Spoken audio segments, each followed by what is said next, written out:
Moments like these give traditional Republicans hope that they can claw back the party from Donald Trump's MAGA followers. Some of them have formed a new group aiming to return the party to its core values and adapt it to a changing electorate.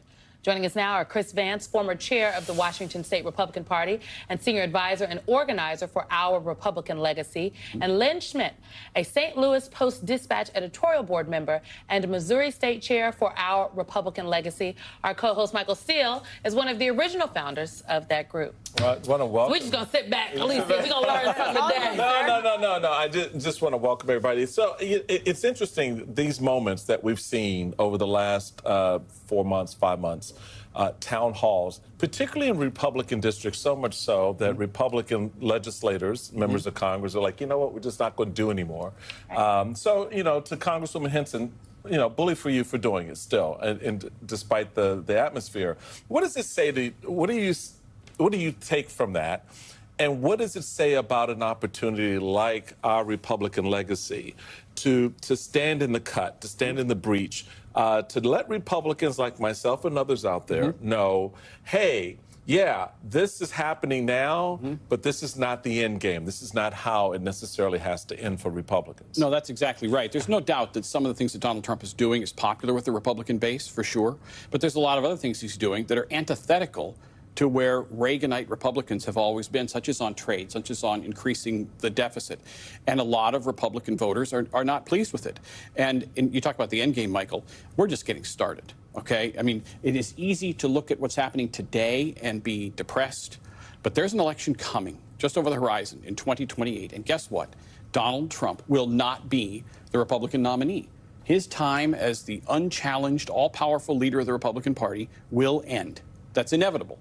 And we are mobilizing now people like you and I, for traditional Republican veterans who believe in free enterprise and the rule of law and peace through strength, and gearing up and building a 50-state organization to fight the next fight. I question whether or not it is inevitable, given the way in which we are seeing him systematically take apart our democratic structures and institutions. But I will save that debate, which I think is a fulsome debate unto itself. He can't run for a third term. Well, can I ask one question along those lines? Because I agree people should press forward as though the real is going to prevail.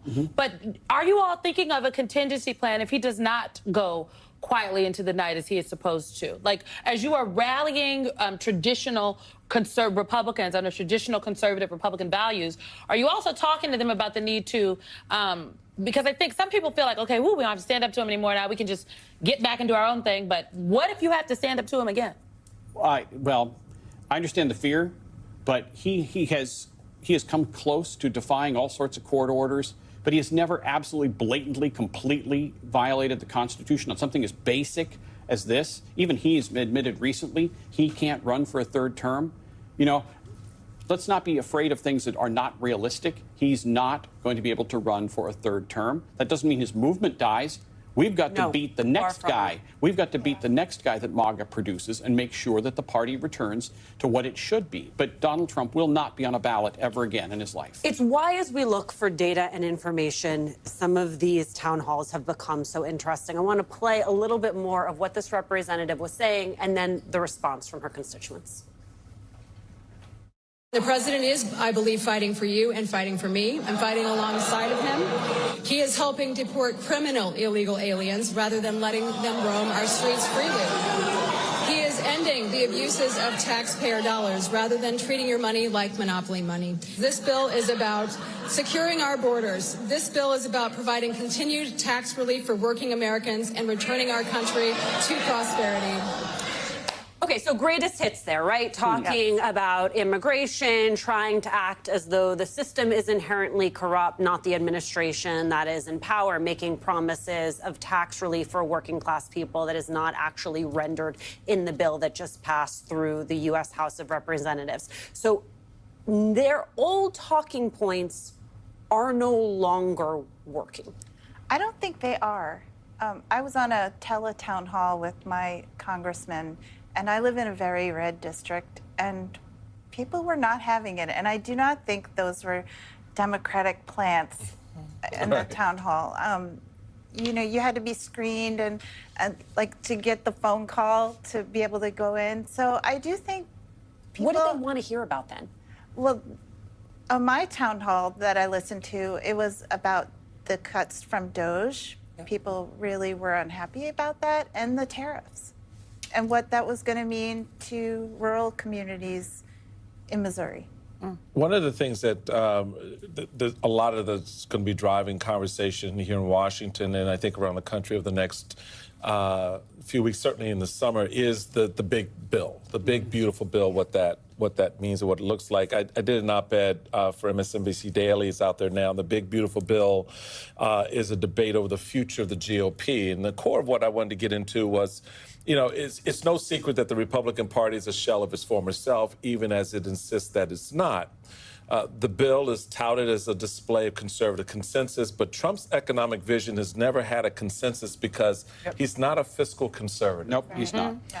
And so if speak to that, because I think there's, throughout all of this, the narrative has been defined largely by Trump and MAGA about what conservatism is. Folks, I'm telling you, this ain't it. I mean, you know, the more traditional fight between liberals and conservatives over the past 30 years was never looked anything like this. No, that's right. And so almost exactly a year ago, Senator John Danforth and a whole bunch of other folks, including yourself, formed Our Republican Legacy, a group to fight back against this sort of thing, to be a catalyst to bring their party back to traditional principles. They formed it in the middle of the campaign cycle. You know, now we're really pumping it up and building it up. We had a huge event here in town. And one of those principles is being a fiscal conservative. Now, our party hasn't always been good on deficits, but they've at least tried. I mean, Ronald Reagan cut taxes and then later realized he had to raise taxes to get the deficit under control. This guy is cutting revenues when we already have a massive deficit. And that is not conservatism. And tariffs are not conservative. Abandoning our allies to Russia is not conservative.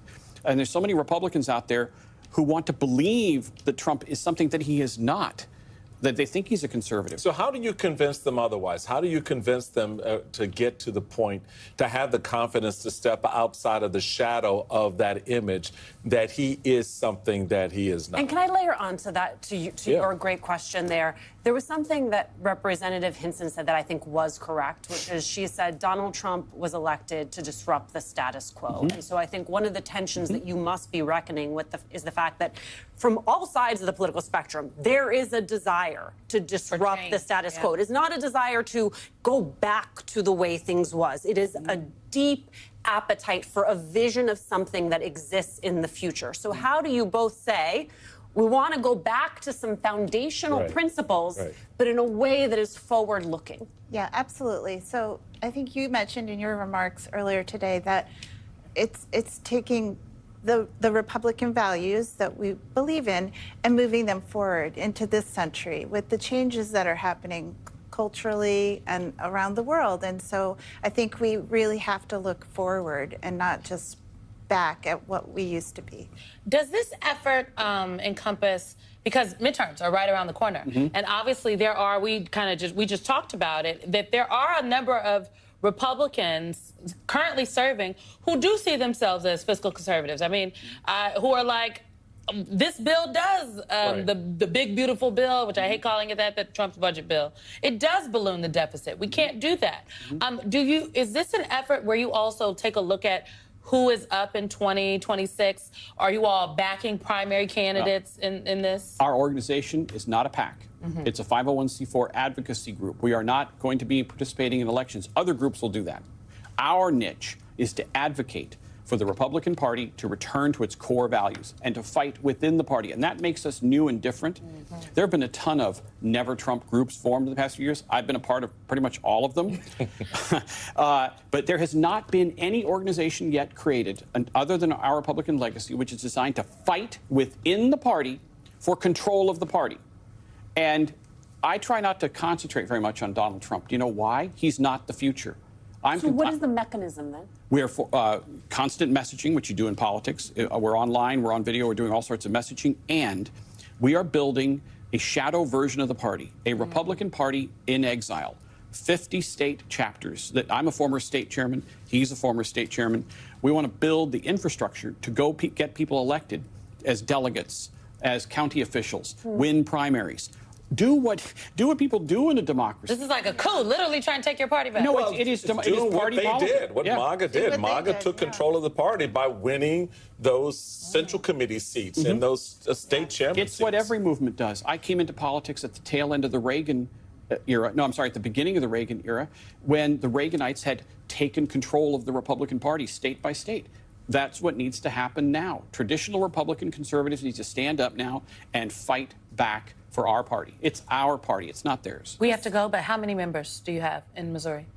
Well, I'm just the state chair. We're just now forming. We now just have launched 15 today. state 15 chairmen. out of 30. 15 Oh, wow. state chairmen already. We have several thousand activists online, and it's starting to grow. All right. Chris Vance, Lynn Schmidt, any segment where Michael Steele references Michael Steele. Honey, he is one referred to of his my own favorite op-ed. segments. At the top of the hour, catch All In with Chris Hayes. Tonight, Chris is going to talk with Democracy Docket founder Mark Elias. That is coming up 8 p.m. Eastern right here on MSNBC.